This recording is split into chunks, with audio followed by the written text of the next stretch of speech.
जामिया अमजदिया रजविया घोसी के 2 तलबा शहीद हो गए। बहस छिड़ी हुई है कि यह हादसा है या साजिश है। 60% से ज्यादा हमारी बेटियां मुर्तद हुई एक कॉलेज में मिक्स एजुकेशन की बुनियाद पर, लड़के और लड़की साथ में पढ़ा। अस्सलामु अलैकुम दोस्तों, मुफ्ती अशरफ जिलानी साहब जो मदरसे के 2 बच्चे शहीद हुए थे, अभी हाल फिलहाल वो वीडियो बहुत वायरल हुई। तो दोस्तों आप वो वीडियो देखे होंगे। दोस्तों यहाँ सवाल ये पैदा होता है कि क्या वो एक्सीडेंट हादसा हुआ या फिर साजिश के तहत किया गया। दोस्तों मुझे तो ऐसा नहीं लगता कि वो एक्सीडेंट हादसा की वजह से हुआ है, बल्कि साजिश के तहत किया गया है। कुर्ता पाजामा टोपी देखकर साजिश के तहत ये साजिश रची गई है। दोस्तों अगर आप ये वीडियो देखेंगे तो आपको भी ये एहसास होगा कि इसको हादसे की वजह से एक्सीडेंट नहीं हुआ है, बल्कि साजिश के तहत किया गया है। क्यों किया गया है? इसलिए कि उसके सर पर टोपी था, कुर्ता पाजामा पहनकर था। दोस्तों उसी के हवाले से मुफ्ती अशरफ जिलानी साहब बयान दिए हैं। और दोस्तों हमारी बहनें जो आज इतनी सारी मुर्तद हो गई, क्यों हो गई है, गलती किसकी है, आपको ये बात समझनी पड़ेगी। दोस्तों उसी के हवाले से मुफ्ती अशरफ जिलानी साहब बताए हैं। जामिया अमजदिया रजविया घोसी के 2 तलबा शहीद हो गए। बहस छिड़ी हुई है कि यह हादसा है या साजिश है। मुल्क के हालात हमारी आपकी निगाहों के सामने हैं। मॉब लिंचिंग का दौर है। 8 साल की जम्मू कश्मीर की सरजमीन पर आसिफा हमारी बेटी महफूज नहीं। तबरेज अंसारी के साथ क्या हुआ हमारी निगाहों के सामने है। नजीब गायब हो गया हमारी निगाहों के सामने है। कैसे कैसे लोग मौत के घाट उतार दिए गए हमारी निगाहों के सामने है। हैरानी की बात यह है टारगेट मुल्क के कोने कोने पर कलमा पढ़ने वाले मुसलमान हैं। आप जानते हैं इसकी वजह क्या है? जहां तक मैंने समझा इसकी वजह सिर्फ 2 चीजें हैं। एक एजुकेशन की कमी, दूसरे सियासत में हिस्सेदारी का न होना। ये 2 चीजें ऐसी हैं जिसकी बुनियाद पर आज कलमा पढ़ने वाले लोग मुल्क के कोने कोने पे कमजोर नजर आते हैं। काश मेरी कौम के नौनिहालों ने पढ़ लिया होता। काश मेरी कौम के जवान चाय के होटल पे बैठकर मस्जिद के इमाम की बुराई करने के बजाय मंसूबा ये बनाते, कोशिश करो कि पार्लियामेंट में चल के बैठो ताकि कोई कानून इस्लाम और पैगंबर इस्लाम के खिलाफ ना बने, तो हालात कुछ और होते। आज कौम कहां जा रही है? पढ़ने के लिए कोई राजी नहीं। आपको मालूम है हमारे यहां हो क्या रहा है? हमारे इलाके में एक बच्चा, कह लीजिए आप, इंटर में 95% लेकर आया। तो क्या होता है?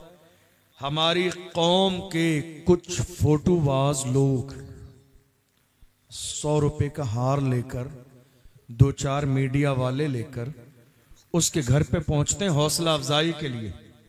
हालांकि हकीकत में ये उस बच्चे की हौसला अफजाई नहीं करना चाहते हैं, ये अपना फेस चमकाना चाहते हैं ताकि कल के न्यूज़पेपर में हमारा नाम भी आ जाए और हमारा फोटो भी आ जाए। तुमने हौसला अफजाई की हार ले जाकर मेरी कौम के जवानों को आज हार नहीं जीत की जरूरत है। मेरी कौम के जवानों को आज तुम्हारी खोखले दावों की नहीं प्रैक्टिकल वादों की जरूरत है। आप गए, आपने हार डाल के हौसला अफजाई की, लेकिन याद रखिएगा किसी गलत फहमी का शिकार ना हो जाइए। आपके हौसला अफजाई से उसके 95% नंबर नहीं आए हैं। आपने हौसला अफजाई बाद में की है, नंबर पहले आए हैं। जी, आपने हौसला अफजाई बाद में की है, नंबर पहले आए हैं। काश के हौसला अफजाई वाकई पहले कर दी जाती तो हमारी कौम का वो बच्चा सिर्फ मोहल्ला और कॉलेज नहीं पूरे मुल्क टॉप करता हुआ नजर आता। आपने मगर उसका साथ नहीं दिया।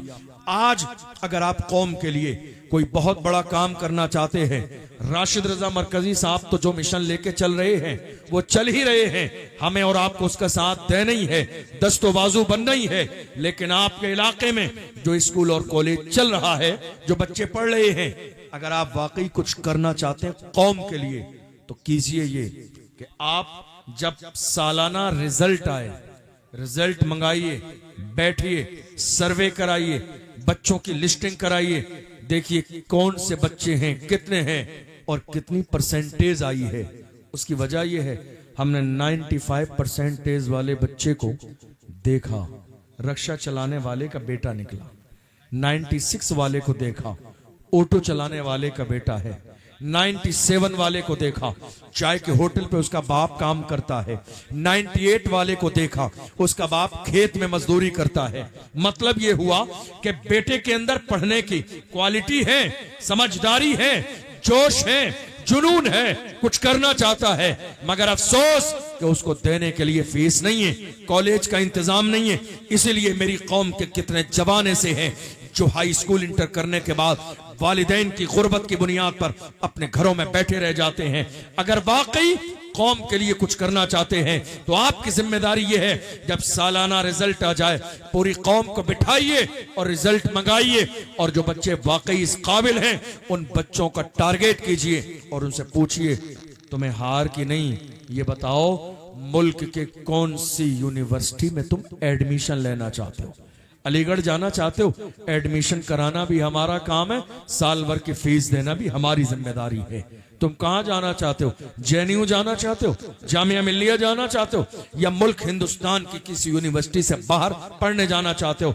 एक साल अगर हिंदुस्तान की सरजमीन पर कौम मुस्लिम का अंदाज ये हो जाए तो वो दिन दूर नहीं, मेरी कौम में जो आज की तारीख में गवैये नजर आते हैं ना आपको, ये ढोल बजाने वाले, शोर शराबे करने वाले, चाय के होटल पे काम करने वाले, एक साल नहीं गुजरेगी, देख लेना अल्लाह की इज्जत की कसम, तुम्हें अलग अलग इलाकों में डीएम भी नजर आएंगे, एसडीएम भी नजर आएंगे, कलेक्टर भी नजर आएंगे, टीचर भी नजर आएंगे, प्रोफेसर भी नजर आएंगे, बड़े बड़े ओहदों पर बैठने वाले भी नजर आएंगे, और खास तौर पर पार्लियामेंट की चेयर पे बैठकर नाम मोहम्मद का नारा लगाने वाले भी नजर आएंगे, और दुनिया को कहेंगे कि मोहम्मद से वफा तूने तो हम तेरे हैं, ये जहां चीज है क्या लौह कलम तेरे है, कुव्वते इश्क से हर पस्त को बाला कर दे, दहर में इसमें मोहम्मद से उजाला कर। बहुत अच्छे मुफ्ती साहब, सुभान अल्लाह, माशाअल्लाह। इस बात की है, हम काम की बात करते हैं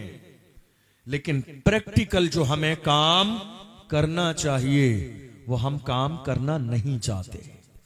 मेरी बात समझ आ रही है आप सब? बताइए, मैं जोक्स नहीं सुनाता हूं तकरीर में, मेरा मिजाज है काम की बात करने का। बहुत अच्छे, माशाअल्लाह। मैं करामतें नहीं सुनाता हूं, क्योंकि मेरी कौम जिन हालात से गुजर रही है वो हमारी निगाहों के सामने है।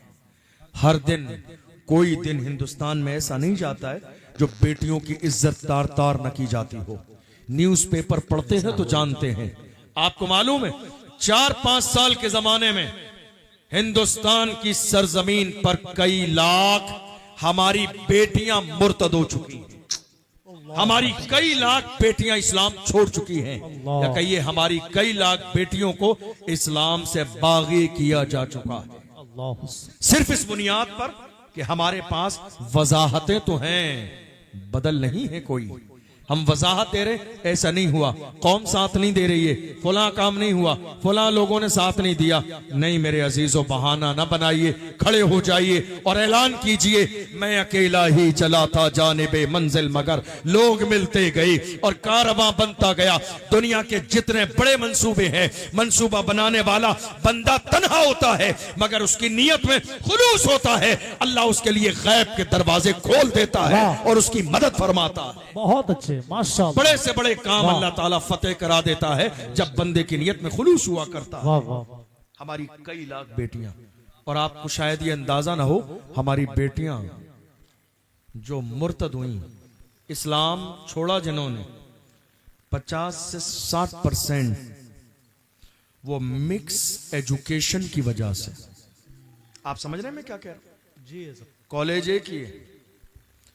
हमारे जितने भी भाई यहां बैठे, तवज्जो है मेरी बात पर, ये मस्ती और मजाक का मौका नहीं है, हंसने का मौका नहीं है। खून के आंसू रोइए, आप खून के आंसू रोइए, ये मजाक और मस्ती का मौका नहीं है। रसूलुल्लाह की महफिल में बैठे, कल कयामत के दिन सबको जवाब देना है। बहैसियत मोमिन तुम्हारी जो जिम्मेदारी थी, क्या तुमने वो जिम्मेदारी अदा की या नहीं की? 60% से ज्यादा हमारी बेटियां मुर्तद हुई एक कॉलेज में मिक्स एजुकेशन की बुनियाद पर। लड़के और लड़की साथ में पढ़ते हैं, दोस्ती हुई। मैं अपनी बहनों से कहता हूं तुम्हारी इज्जत इतनी कम नहीं है, तुम्हारी शान इतनी कम नहीं है, तुम्हारा लेवल इतना डाउन नहीं है कि हर एरा गैरा तुम्हारा हाथ पकड़ ले। नहीं, जिसके हाथ में तुम्हारे वालिदैन हाथ देंगे वो इज्जतदार शख्स होगा, वो खानदानी होगा, वो इज्जतों वाला होगा, वो शानो शौकत वाला होगा। वही शख्स होगा जिसके हाथ में हाथ देने से मदीने वाले मुस्तफा भी राजी हो जाएंगे, परवरदिगार भी राजी हो जाएगा। हमारी बेटियां मुर्तद हुई, टारगेट किया गया। आपको शायद ये मालूम भी नहीं होगा, हिंदुस्तान की सरजमीन पर इस्लाम मुखालिफ पार्टियों ने कई सौ या बल्कि कई हजार तंजीमें बनाई। नौजवान ट्रेनिंग पर रखे गए और उनको सलाम सिखाया कि किसी मुस्लिम बेटी से मिलोगे तो सलाम कैसे करोगे। क्योंकि कोई भी, जब हम किसी को बाज़ाब्ता किसी परिंदे को जब शिकार करते हैं ना, तो दाना पहले डालते हैं, जाल बिछाने के बाद, उसके बाद उसको शिकार किया जाता है। आपको पता भी नहीं है, आप मगन हो दुनिया की रंगीनियों में। दुनिया बेहतर हो जाए, आलीशान बंगला बन जाए, आलीशान गाड़ियां मिल जाएं, आपके घर में संगे मरमर लग जाए, आपका नाम हो जाए, आप बहुत जहेज वाली अपनी बेटी की शादी कर दें, आप मगन हैं, आपको अंदाजा भी नहीं दुनिया कहां पहुंच गई है, क्या जुल्म और अत्याचार हो रहा है मेरी कौम की बेटियों पर। मालूम है कई हजार तंजीमें हिंदुस्तान की सरजमीन पर बनाई गई हैं और हाल क्या है, बाज़ाब्ता उन्हें सलाम सिखाया गया, अस्सलामु अलैकुम व रहमतुल्लाह, कैसे हैं, खैरियत से हैं, ये जुमले सिखाए गए हैं, दीन की चंद बातें सिखाई गई हैं।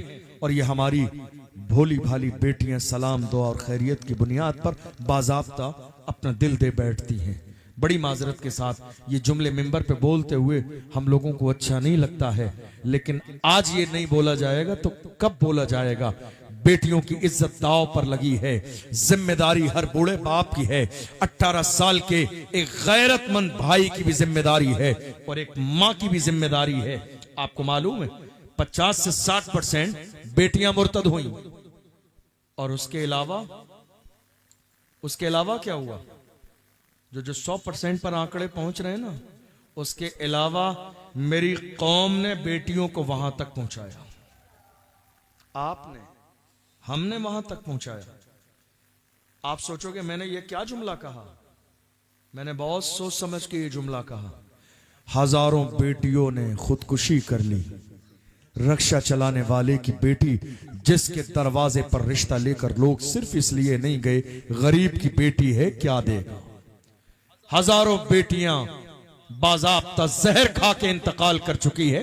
ऑटो चलाने वाली की बेटियां जिसके दरवाजे पर 40 साल की उम्र हो गई बेटी की, 20 साल 25 साल 30 साल 35 साल 40 साल के उम्र हो गई है, ऑटो चलाने वाले की बेटी है, मगर कोई उसके दरवाजे पर रिश्ता लेकर नहीं गया। गरीब की बेटी है क्या देगा। शादी नहीं होगी, बारात नहीं होगी, खाना का इंतजाम नहीं होगा, एहतमाम नहीं होगा, गाड़ी नहीं मिलेंगी। अरे बेवकूफ इंसान, तुझे गाड़ी गरीब के बाप से लेनी है, गाड़ी मांगना है तो खुदा की रहमत से मांग। जब वो देने पे आता है तो उसके देने की शान ये है, अल्लाह का कुरान कहता है इन्नल्लाह यर्ज़ुक़ु मन यशाअ बिग़ैरि हिसाब। जब वो देने पे आता है तो बगैर हिसाब नवाज देता है। वाह सुभान अल्लाह। नारे तकबीर, नारे रिसालत, मसलक आला हजरत उर्स फारूकी हजरत अल्लामा मुफ्ती अशरफ जिलानी साहब किबला।